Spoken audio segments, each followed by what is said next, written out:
Assalamualaikum warahmatullahi wabarakatuh. Perkenalkan, saya Amelia Nurfitri Anissa, NPM 212121033 dari kelas A. Pada kesempatan kali ini, saya akan mereview novel yang berjudul Tarian Bumi karya Oka Rusmini. Novel Tarian Bumi ini melukiskan kisah kehidupan perempuan Bali.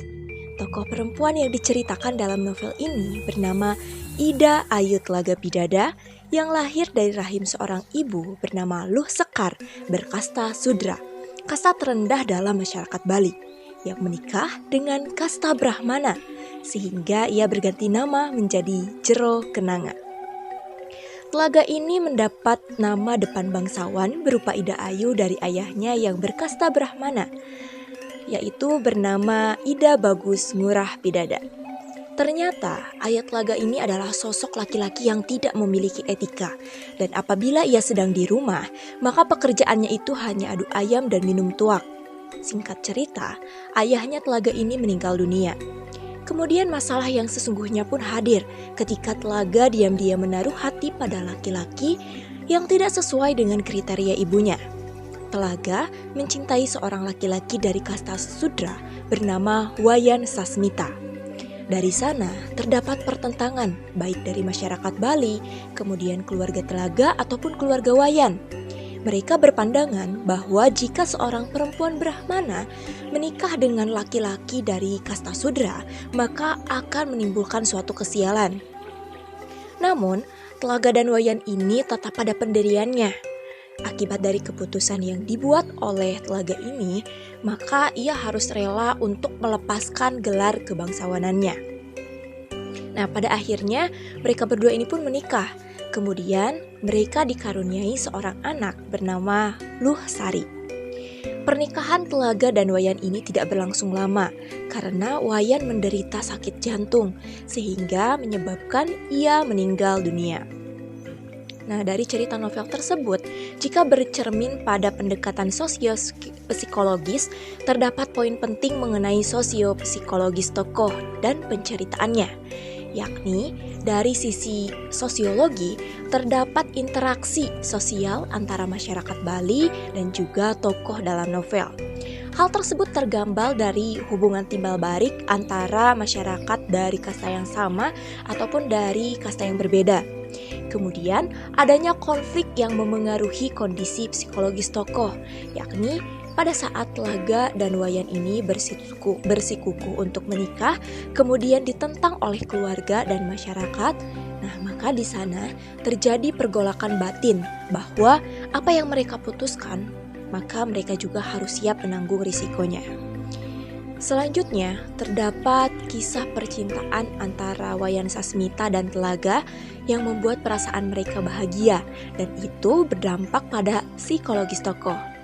Terakhir, dalam novel ini terdapat perasaan psikologis yang timbul. Perasaan yang ditunjukkan tokoh tersebut berupa kesedihan, kekecewaan, bahagia, dan lain-lain. Nah, novel Tarian Bumi ini termasuk jenis prosa angkatan 2000-an.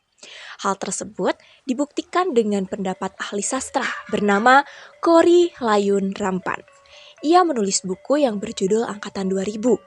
Nah, dalam buku tersebut dipaparkan bahwa suatu angkatan dalam dunia sastra itu memiliki karakteristik tertentu, seperti karya sastra yang terus terang, kemudian lebih berani.